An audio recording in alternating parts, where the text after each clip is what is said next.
with that, right, so I want to then sort of bring us now moving towards the vision and the action plan, is that this was the data from the reconvening of the think tank. And we're using the sort of preferred future matrix here. We showed a lot of this data to, briefly, to the reconvening think tank, which was a lot of the original participants in the think tank, and then some additional people who came who sort of got excited by the process in the engagement workshops and applied to come to the reconvening. We asked people then to sort of reconcile this, because clearly, you know, if you go back, you know, we have some sort of concentrations here. We have, you know, we know that there's a spread underneath. We know there are different cohorts. How do we reconcile this, right? And think about what is our, where are we putting the flag in the sand for the future? So this was, and there was a couple of criteria. So we said, well, take into account everything you've seen, right, in terms of the data, but also we have to think about, we're talking about 2040, so that's 22 years from now.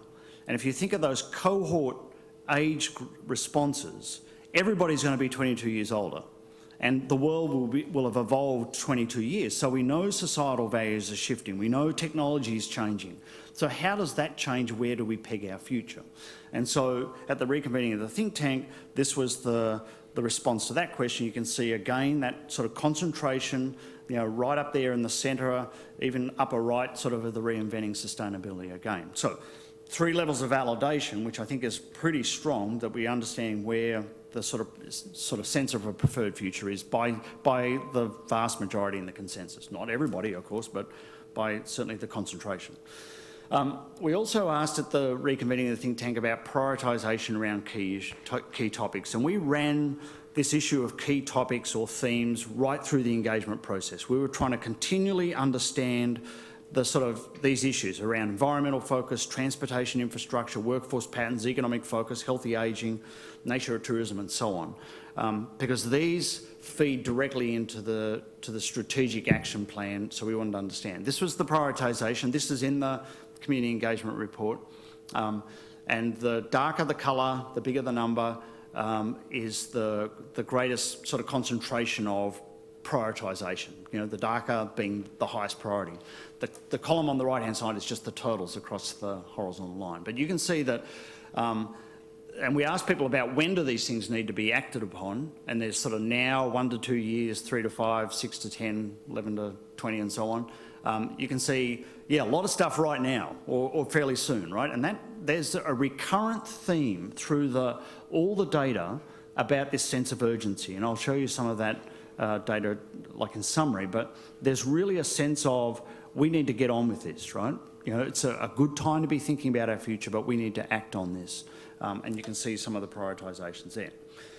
Okay, so starting to pivot to think about the roadmap, right? So this is, if you just sort of conceptually take this case that we have pretty clear understanding about expected future, high levels of alignment, and validated in a couple of different ways, preferred future, very similar. You have continued sort of layers of validation that's basically coming back to the same issue at the level of the majority. Then closing that gap is the issue for the strategic action plan. So the preferred future represents the vision, and we talk a little about that in the vision report. But then how do we close that gap? Because that is quite a large gap over a trajectory in terms of implications of what the outcome would look like. And the direction is on both axes. So we are talking about a strong desire for change at the level of the cultural character and social fabric, moving to a more inclusive, multidimensional community, very strong movement in that direction, and a strong movement in the vertical direction, which is moving from protecting traditional strengths to revitalising and modernising. I would probably argue, and I think the reconvening of the think tank recognised, is the top right-hand scenario represents quite a challenging future. It's going to require you dealing with a lot of the tough issues that don't get dealt with. But that's what it's going to take. And I'm going to talk about the action plan and sort of frame that out a little bit. And I think as I go through this, I'm going to invite you to think about what do we need to change as an island in order to be able to fulfil on that trajectory. Because clearly keep doing what you're doing is not, by your own assessment, right? So what is it that you're going to have to think about as a community to be able to make that very clear and quite strong shift. We also, just to round out the sort of data set before I get to the strategic action framework, we asked people about what do you think are the values that should represent the community of Hilton Head Island in 2040. And this is a categorisation that we did of people's responses, and you can see some very strong issues that actually are very reinforcing to the preferred future. So sustainability in whatever version comes out as a very strong core value. And that's, if you think of the scenario name, it's, reinventing sustainability again. It's a core issue. I do think there are some blind spots about sustainability that I want to talk to, where I think that you might be living on the coattails of some investments that have been done before rather than being at the forefront, but I'll talk about that. But then you look at the next ones, there's inclusivity, diversity, family-friendly, moving sort of down the line. They're very consistent with that shift on the horizontal axis towards a more inclusive, multidimensional community. Then we talk about beauty of the island, world-class destination, forward thinking and so on, and that sort of reflects a lot of what's the strength of your brand.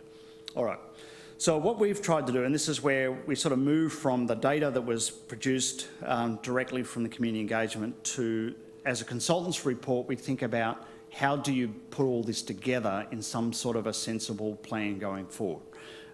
Knowing full well that everybody seems to want everything done straight away, but I think we're all kind of been around the block enough times to realise that's probably unrealistic. But we do want to have a coherent pathway. That's going to be the important thing, is that there's a sense of things are building on each other as we move forward, and we have the courage to address some of the big issues that are our, going to be make or break.